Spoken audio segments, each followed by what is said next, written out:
बोट सुरीत वाचवली हाताला चटका लागला तरी मी कढई तापवली तुमच्यासाठी स्पेशल थोडं पाणी सोसलं थोडं तरी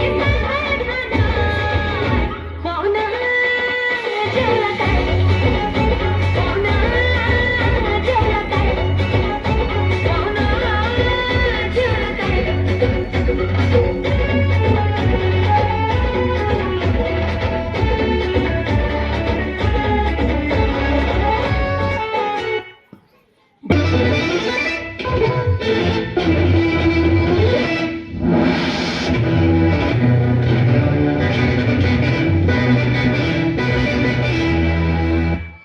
पुढील बातमीपत्र आताचे आमचे भोकरदनचे वार्ताहर यांनी दिलेल्या बातमीनुसार सुरंगईच्या सहाय्याने माकड तोंड्या हा तरुण दाढी करताना गंभीर जखमी झाला आहे.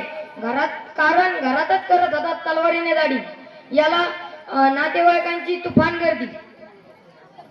बातमीपत्र दुसरे रोहिणा येथील दुधना नदीच्या पुलावर भरधाव येणाऱ्या रिक्षाला मुंगीने धडक दिल्यामुळे 13.5 प्रवासी जखमी असून याला माननीय मुख्यमंत्री जखमीसाठी गोळ्या बिस्किट आश्वासन देण्यात आले आहे.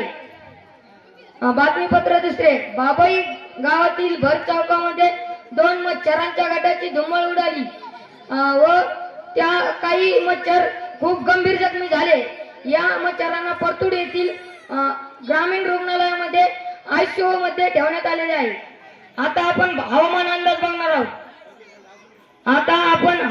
पाहणार आहोत हवामान अंदाज. या वर्षी उन्हाळ्यात खूप पाऊस पडणार आहे.